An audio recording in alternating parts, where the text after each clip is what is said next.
권영철 기자의 와이뉴스로 가보겠습니다. 권영철 선임 기자가 나와 있습니다. 어서 오십시오. 안녕하십니까. 또 이렇게 만나는 건 오랜만입니다. 네, 그렇습니다. 어떤 얘기를 준비했습니까? 박근혜 최순실 게이트 국정농단의 1심 재판이 이제 막바지에 이르고 있죠. 네. 그런데 박영수 특별검사팀이 좀 흔들리는 게 아니냐 이런 우려의 목소리, 불안감이 좀 나돌고 있습니다. 흔들리는 거 아니냐? 예, 그러니까 블랙리스트 재판부에서 조윤선 피고인에게 핀셋 무죄 블랙리스트 관련 그랬죠. 박근혜 피고인이 뭐 블랙리스트 공범으로 인정하기 부족하다는 얘기도 했죠. 또 박근혜 피고인이 이재용 부회장의 뇌물 공여 재판 증인으로 채택되고도 끝내 출석을 거부했죠. 예. 또 삼성에서는 뭐 아니라고 계속 버티고 있죠. 이런 것들을 보면서 정말 이게 입증이 가능하냐, 유죄 입증이 가능하냐 이런 이제 불안감, 우려의 목소리가 있는 게 사실입니다. 그래서 박영수 특별검사팀 왜 점점 불안해 보일까? 불안해 이렇게 보일까? 주제를 한번 정해봤습니다. 네. 사실은 분노하는 심정적인 문제하고 네. 그걸 갖다 법정에서 실체를 밝혀내는 증거 위주로 밝혀내는 거하고 참 거리가 있긴 있는데 탄핵 심판하고 개별 재판은 분명히 다르죠. 다르기는. 그렇죠. 예. 네. 그나저나 이재용 삼성전자 부회장의 재판 결과는 어떻게 되겠습니까? 유죄냐 무죄냐를 예단하는 건 사실 어렵지는 않습니다. 누구나 의견은 얘기할 수 있겠죠. 네. 그렇지만 성급하게 결론을 얘기하는 것은 바람직하지 않아 보입니다. 이재용 부회장의 1심 구속 만기일은 8월 27일입니다. 지금 예정대로는 8월 7일 다음 주 월요일에는 아마 결심 공판이 있을 거고요. 8월 21일에서 25일 사이 그 주에 아마 그 1심 선고가 있을 것 같은데 네. 8월 24일 목요일 전후가 되지 않을까 이렇게 예상을 예. 하고 있습니다. 그거 뇌물 주고받고 한 거지 뭘 간단하게 생각하시는 분도 있겠지만 유죄 입증이 그렇게 쉽지 않을 거라는 불안감이 나오고는 있어요.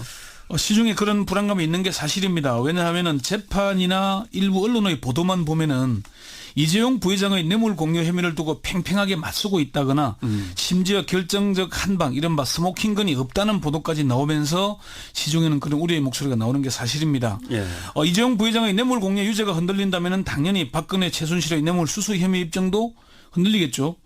이런 문제 때문에 그런 불안감이 있는데 그렇지만은 뭐 하나하나 파고 들어가 보면은 불안감이 과도한 게 아니냐 그런 게 알게 됩니다.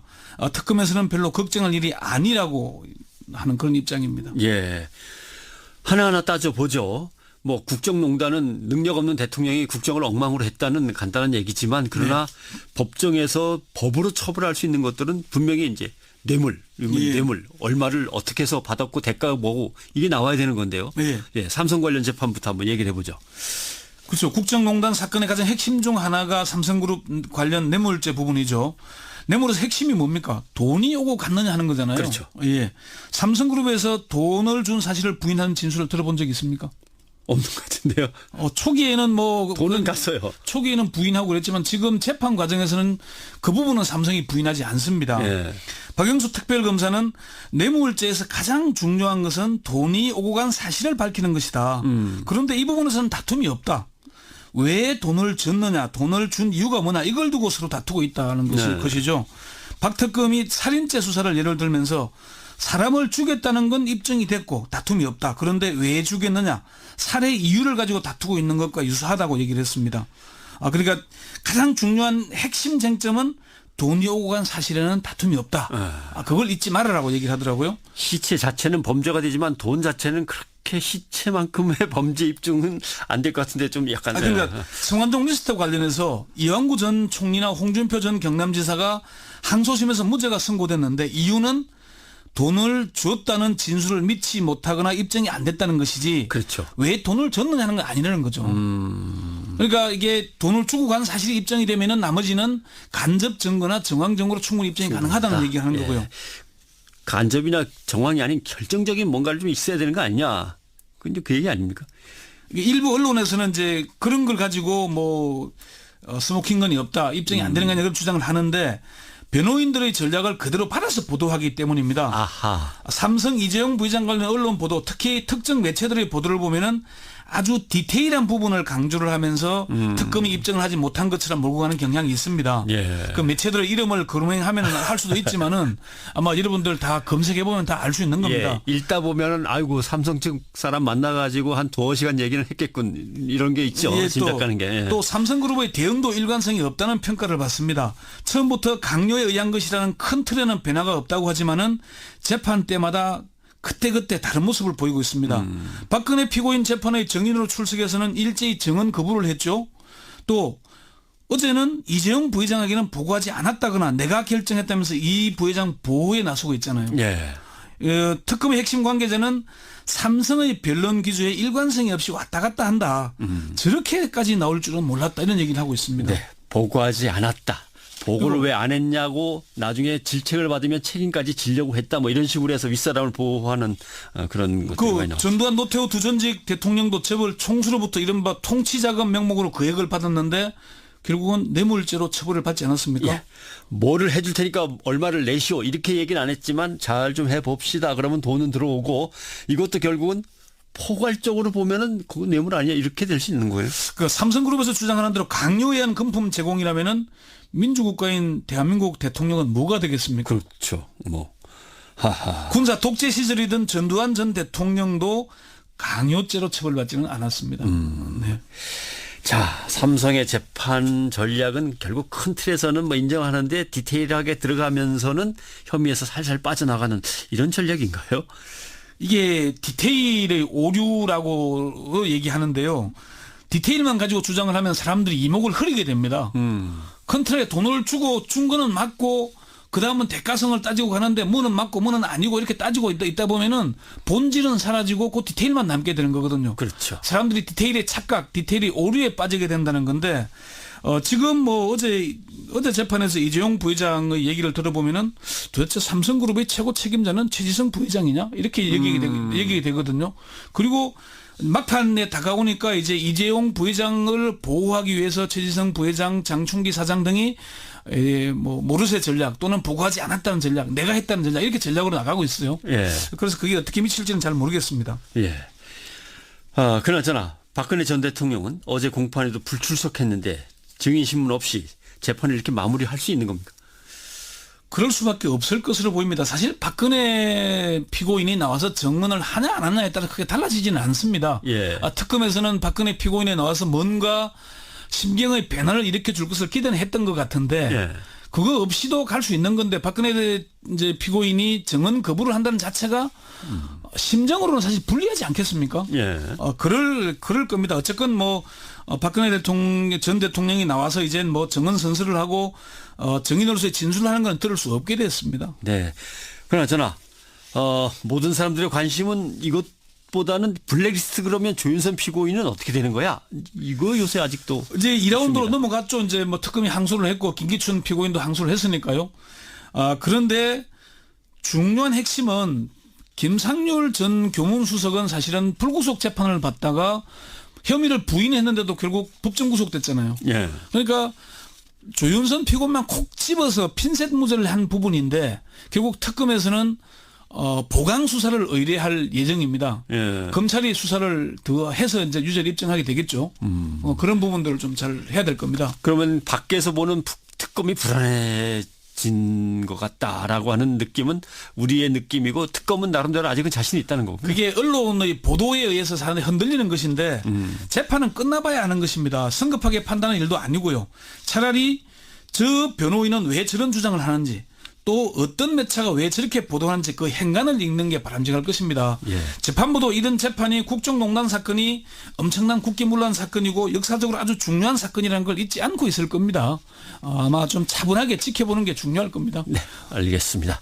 자, 와이뉴스 권영철 선임기자였습니다. 권영철 기자의 와이뉴스로 가보겠습니다. 권영철 선임기자가 나와 있습니다. 어서 오십시오. 안녕하십니까. 또 이렇게 만나는 건 오랜만입니다. 네, 그렇습니다. 어떤 얘기를 준비했습니까?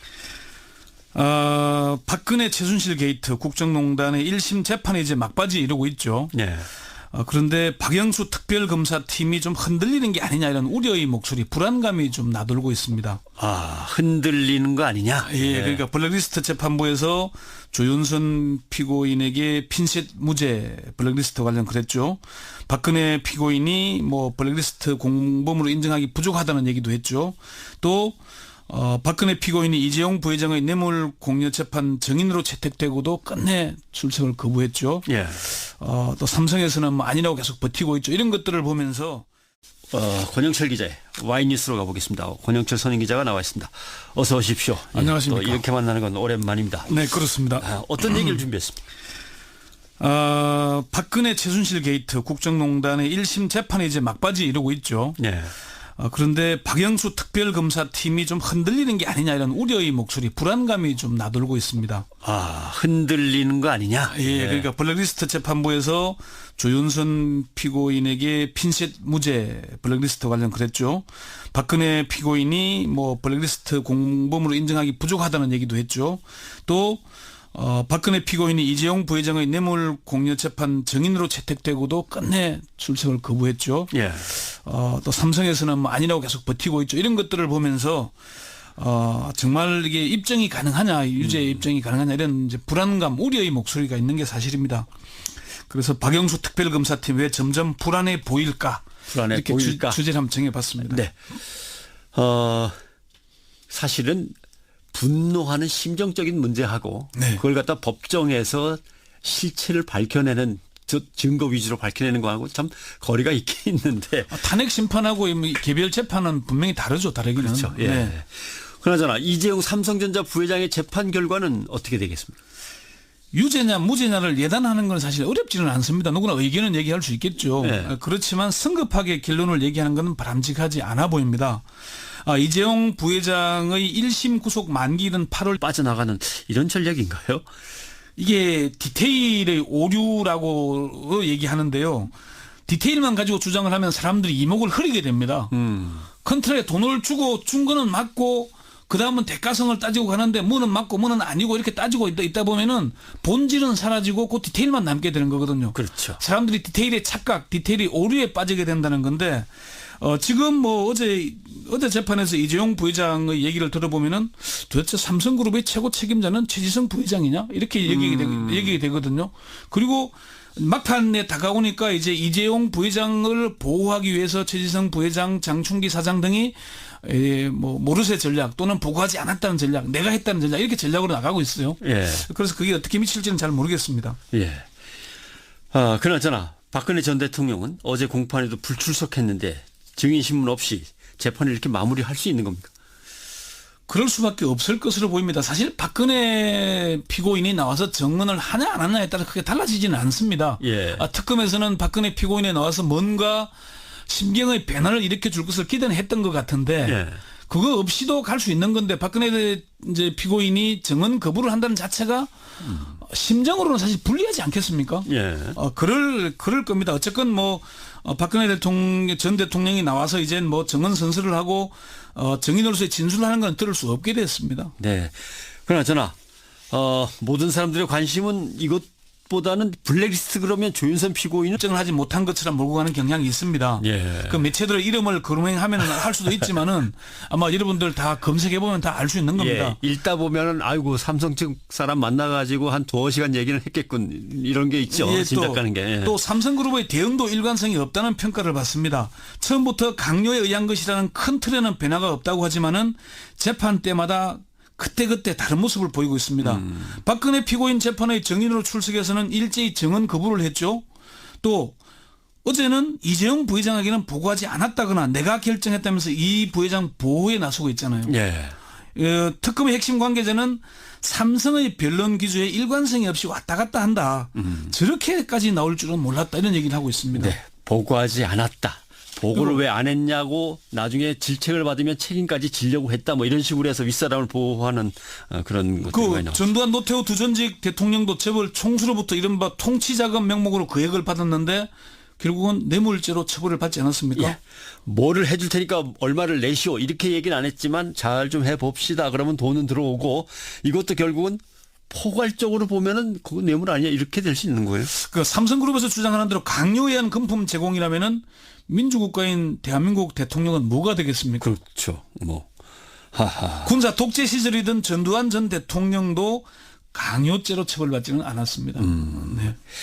자, 삼성의 재판 전략은 결국 큰 틀에서는 뭐 인정하는데 디테일하게 들어가면서는 혐의에서 살살 27일입니다. 지금 예정대로는 8월 7일 다음 주 월요일에는 아마 결심 공판이 있을 거고요. 8월 21일에서 25일 사이 그 주에 아마 그 1심 선고가 있을 것 같은데 네. 8월 24일 목요일 전후가 되지 않을까 이렇게 예상을 예. 하고 있습니다.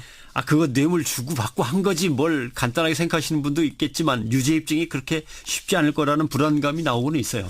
시중에 그런 불안감이 있는 게 사실입니다. 왜냐하면 재판이나 일부 언론의 보도만 보면은 이재용 부회장의 뇌물 공여 혐의를 두고 팽팽하게 맞서고 있다거나 심지어 결정적 한방 이른바 스모킹건이 없다는 보도까지 나오면서 시중에는 그런 우려의 목소리가 나오는 게 사실입니다. 예. 이재용 부회장의 뇌물 공여 유죄가 흔들린다면 당연히 박근혜 최순실의 뇌물 수수 혐의 입증도 흔들리겠죠. 이런 문제 때문에 그런 불안감이 있는데 그렇지만은 뭐 하나하나 파고 들어가 보면은 불안감이 과도한 게 아니냐 그런 게 알게 됩니다. 특검에서는 별로 걱정할 일이 아니라고 하는 그런 입장입니다. 예. 하나하나 따져보죠. 뭐 국정농단은 능력 없는 대통령이 국정을 엉망으로 했다는 간단한 얘기지만 그러나 법정에서 법으로 처벌할 수 있는 것들은 분명히 이제 뇌물, 뇌물 얼마를 어떻게 해서 받았고 대가가 뭐고 이게 나와야 되는 건데요. 예, 삼성 관련 재판부터 한번 얘기를 해보죠.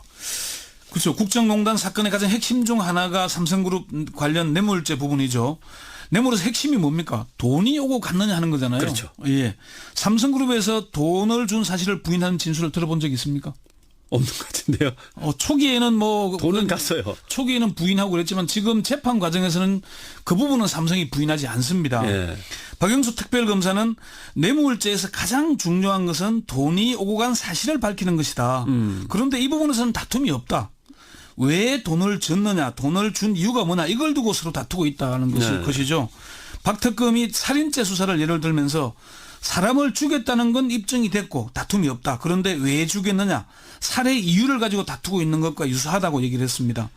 그러니까 가장 중요한 핵심 쟁점은 돈이 오고 간 사실에는 다툼이 없다. 그걸 잊지 말아라고 얘기를 하더라고요. 시체 자체는 범죄가 되지만 돈 자체는 그렇게 시체만큼의 범죄 입증은 안 될 것 같은데 좀 약간. 그러니까 성완종 리스트 관련해서 이완구 전 총리나 홍준표 전 경남지사가 항소심에서 무죄가 선고됐는데 이유는 돈을 줬다는 진술을 믿지 못하거나 입증이 안 됐다는 것이지. 그렇죠. 왜 돈을 줬느냐 하는 건 아니라는 거죠.